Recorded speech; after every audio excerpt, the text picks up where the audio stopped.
Hey guys, it's Apex the Okie here, and time for another retro game video.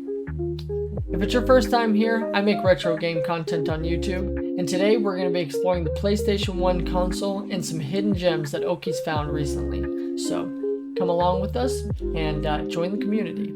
Thanks for being here. So right now on my current live streams, I'm doing a PlayStation 1 marathon, but there's just too many titles to just play them all. And I want to focus on some of the more popular flagship titles of the console. You know, that way we hit close to home with a lot of the audience on the live stream. Now, I'm going to take a second and mention some of the games that I won't be playing on the live stream, but I think should be talked about for the console.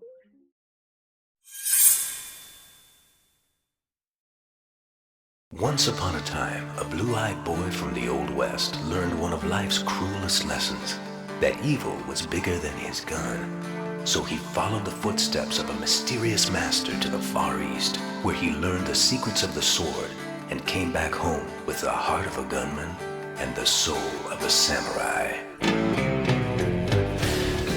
So this is Rising Zan. It's pretty much just your regular hack and slash, but you get a little pistol so you can shoot things too. It's really weird. It's kind of like a mix of like Western and Eastern cultures, you know, samurai, sheriff, and some of the enemies are pretty weird too.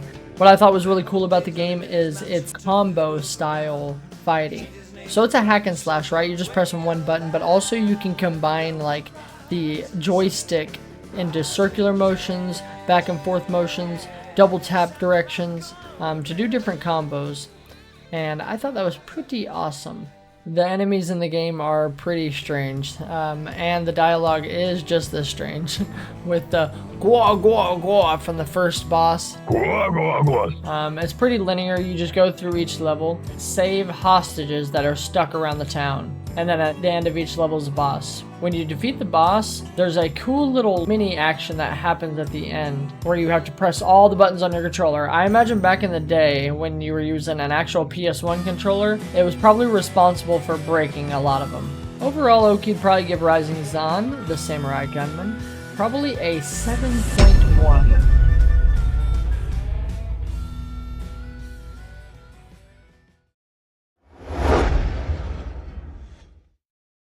The next game up is Silent Bomber. It's a fast-paced top-down action game, but instead of shooting the enemies, you're running around throwing bombs on them and then detonating them. The game takes you through a series of arcade-style missions. What makes Silent Bomber so distinct is its gameplay centered around the act of placing bombs in its environment and then detonating them to cause mass destruction. Unlike most games where the player just shoots or slashes their enemies, here the strategy is paramount. The player must think quickly, planning the timing and placement of their bombs to ensure maximum damage and survival. The sense of satisfaction when you set up an explosive chain reaction, clearing a room of enemies in one perfectly executed sequence is nothing short of exhilarating. The environments themselves are a testament to Silent Bomber's creative design. From underground labs to high-tech factories, the stages feel alive with detail. The claustrophobic nature of the environments adds to the intensity, making every encounter feel like high-stake battles. In hindsight, Silent Bomber may have been ahead of its time. Released at the time when PlayStation was brimming with iconic titles like Final Fantasy VII and Metal Gear Solid, it often got overshadowed by these titans. Yet, for those who did play it, Silent Bomber left a lasting impression. It was a unique fusion of puzzle-solving fast action and strategic thinking, all wrapped in a high-octane explosive package. If you were lucky enough to experience it, then you know the thrill of placing that last bomb, setting back, and watching everything go up in a blaze of glory. Silent Bomber might not have been the loudest game of its era, but it sure left a mark on those who played it. Overall, Okie'd probably give Silent Bomber a 5.9, just because it's not really my flavor. But I can see how it'd be really popular, especially back when this thing came out.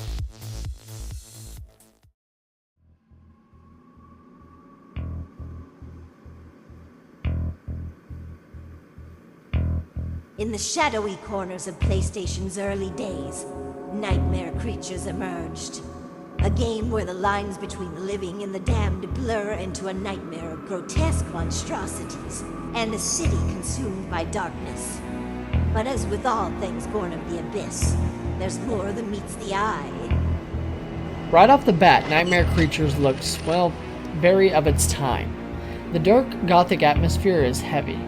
It's like being stuck in a nightmare. You're hunting through foggy streets, creepy alleys, and monstrous cathedrals. You're thrown into the hellish world as one of these two characters, Ignatius or Nadia. You fight your way through all kinds of freakish monsters, mutated creatures, zombies, and yeah, let's just say the game doesn't pull any punches. Every corner hides something that wants to tear you apart. But here's the thing. I want to like it, I really do. However, the gameplay doesn't always cooperate. For starters, the combat is clunky. I get that it's a product of the time, but swinging a weapon around often feels slow and unresponsive. And when you're surrounded by enemies, the controls just don't seem to keep up with the chaos. It can be frustrating, especially when you're constantly getting hit and trying to line up your attacks. It's like the game has a great idea, but it's just not quite there. You end up feeling less like a monster hunter, and more like someone stumbling around through a maze of bad decisions. The atmosphere is really its strength. The eerie soundtrack and creepy sound effects really pull you into the world. You can hear every distant growl, every unsettling footstep echoing in the darkness. It's a feeling of constant tension, and that part, it's pretty fantastic. Even with the frustrating combat and the repetitive environments, there's a certain pull to the game. It's that feeling of being trapped in this dark, twisted place and fighting to survive, no matter how many times you die. At the end of the day, Nightmare Creatures isn't the polished gem you might hope for, but it's not a total disaster either. It's got a lot of heart, a lot of atmosphere, but also a lot of flaws that can make it tough to love. So, what's the final verdict for someone that's new to this era of gaming? It's got some interesting moments, but the frustration can get in the way. It's a game that's more about curiosity than anything else. If you're into retro horror and don't mind working through some rough gameplay, it's worth a look. In the end, I'd give it a 7.3 out of 10. It's got potential, and it's got pretty decent gameplay, despite how hard it is. Alrighty guys, that's the end of the video. If you haven't hit the like button on the video, make sure you hit the like button. If you're not subscribed, make sure you subscribe. I'm hoping to put out more of this type of content, and I do live streams almost every day, 7 a.m. Make sure to leave a comment under the video if you want to see me do any other type of content. I'd love to hear from you guys, so the feedback is always welcome. Anyways, that's the video. Thank you for watching.